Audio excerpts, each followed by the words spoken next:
Hello everyone, नमस्ते सबैजनालाई। Book and life YouTube च्यानलको अर्को विशेष श्रृङ्खलामा यहाँहरूलाई हार्दिक स्वागत गर्दछु। म डाक्टर गीतु गैरे। तपाईहरूलाई मेरो च्यानलको कन्टेन्ट कस्तो लागिरहेको छ, सुझाव सल्लाह प्रतिक्रियाको अपेक्षा राख्दछु। जसले मेरो च्यानललाई सब्स्क्राइब गरेर माया गरिदिनु भएको छ, तपाईहरूलाई विशेष आभार व्यक्त गर्न चाहन्छु। यदि साँच्चीकै कन्टेन्टहरू राम्रो छन् भने साथीभाइ, आफन्त, इष्टमित्रलाई सेयर गरिदिनु होला भन्न चाहन्छु। तपाईहरू कस्तो हुनुहुन्छ? आशा छ राम्रै हुनुहुन्छ होला, राम्रो गर्दै हुनुहुन्छ होला। जीवनका यी उतार चढावहरू सबैको जीवनमा आउँछन्, तर कहिलेकाहीँ लाग्छ एउटा मोटिभेसन बेला बेलामा चाहिने गर्छ। त्यो मोटिभेसन हामीले विभिन्न माध्यमबाट प्राप्त गरिरहेका हुन्छौँ। कहिले कुनै व्यक्तिबाट प्राप्त गर्छौँ, कहिले कुनै भिडियोहरू हेरेर प्राप्त गर्छौँ, केही सुनेर, केही पढेर, केही देखेर।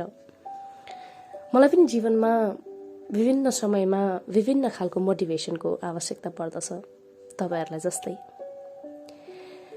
त्यस्तो बेलामा के पढ्न मन लाग्छ, कुनै एउटा चिन्तन भएको कुनै लेखहरू।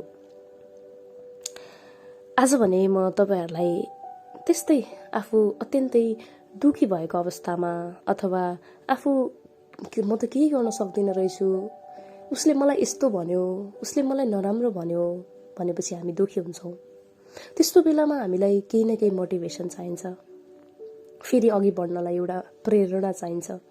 हामी सधैँ उत्प्रेरित भइरहनुपर्छ, केही न केही गर्नलाई जोस र जागर निकालिरहनुपर्छ। तर त्यो सधैँ हुँदैन, कहिलेकाहीँ लडिन्छ पनि, तर फेरि उठ्नुपर्छ। जो हिँड्छ ऊ लड्छ, तर हिँड्ने मान्छे उड्छ पनि र अघि बढ्छ पनि। हामी हिँडाइदेखि डराउनु हुँदैन। यस्तै सन्दर्भमा एउटा सबैलाई चाहिने त्यो एउटा मोटिभेसन म तपाईहरूलाई लिएर आएको छु। यो मैले लेखेको चाहिँ होइन, एउटा साधक हुनुहुन्छ, टिपी खनाल, चैतन्य पथ। उहाँ एउटा आध्यात्मिक चिन्तक हुनुहुन्छ, एउटा साधक हुनुहुन्छ। उहाँहरूले बेला बेलामा पोस्टाउने गर्नुहुन्छ फेसबुकमा, अनि मलाई निकै मनपर्छ। एक दिन मैले उहाँलाई सोधेँ, म के तपाईँको लेख वाचन गर्न सक्छु? उहाँले सहजै रूपमा हुन्छको प्रतिक्रिया दिनुभयो। त्यसैले आज मेरो युट्युबमा जोडिनु भएका साथीहरूको लागि म त्यो वाचन गर्न जाँदैछु। सुन्नुहोस् है त।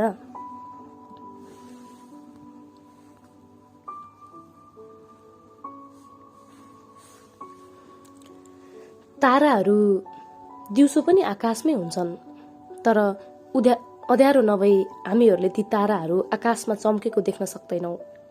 त्यसै गरी हामीहरूभित्र पनि कैयौं मूल्यवान तारा खुबीहरू छन्, तर हामीहरू उज्यालो समय अर्थात् सजिलो समयमा भएको बेला ती ताराहरू चम्किन सक्दैनन्। हामीहरूभित्र निहित खुबीका ती मूल्यवान ताराहरू प्रस्फुटन हुन र अनि सुन्दर तरिकाले चम्किनको लागि हाम्रो जीवनमा कुनै न कुनै रूपमा अँध्यारा पलहरू आउन जरुरी हुन्छ।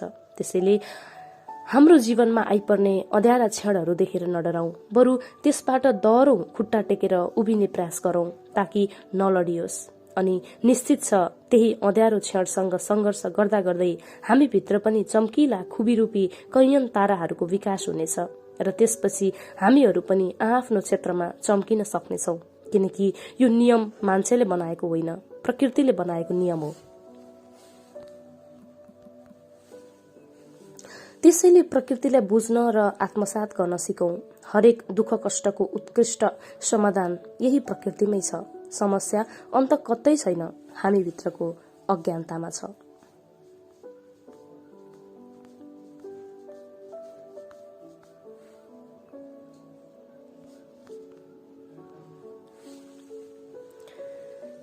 आफूसँग भएका कुराहरूमा हामीहरू रमाउन जान्दैनौँ, तर आफूसँग नभएका कुराहरूमा दुखी हुन भने पिएचडी नै गरेका हुन्छौँ हामीहरूले।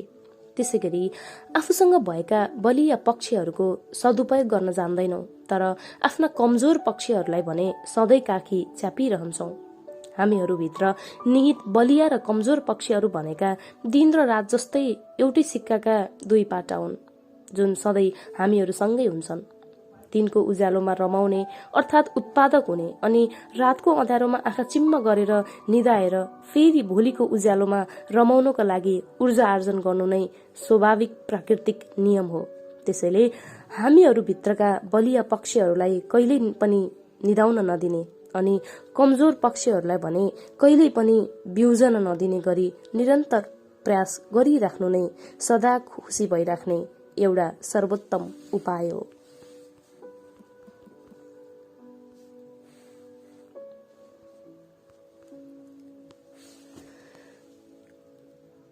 कसैले झुटको माला उनेर हाम्रो तारिफ गर्यो भने उसको झुट बुझ्नतिर ध्यानै नदिई हामीहरू बच्चा झैं सजिलै फुरुङ्ग पर्छौं अनि उल्टै उसका प्रति नतमस्तक पनि हुन्छौं।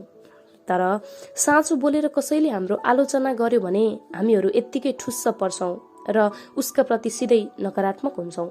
वास्तवमा यथार्थ के हो भने झुटको माला उनेर हामीहरूलाई फुर्काउन खोज्नेहरूको निश्चित केही उद्देश्य हुन्छ र जब उनीहरूले आफ्नो उद्देश्य पूरा गर्छन् तब हामीहरूलाई डरलाग्दो खाडलमा धकेलेर उनीहरू सुइकुच्चा ठोक्छन्।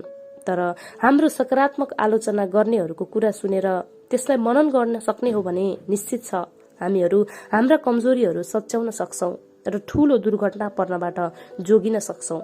तर दुर्भाग्यवश हामीहरू तारिफ सुन्न साथ आँखा चिम्म गरेर खुसी हुन्छौं अनि आलोचना सुन्न साथ अलिकति पनि विचारै नगरी दुखी हुन्छौं। अर्थात् झुट्टा कुराहरूमा सहजै रमाउन सक्छौं भने सत्य कुराहरूमा सोच्दै नसोची दुखी हुन्छौं। त्यसैले तारिफ र आलोचना दुवैको भित्री उद्देश्यलाई मनन गर्ने प्रयास गरौं ताकि सम्भाव्य दुर्घटना पर्नबाट बच्न सकौं। आजलाई यति नै, फेरि भेटौँला।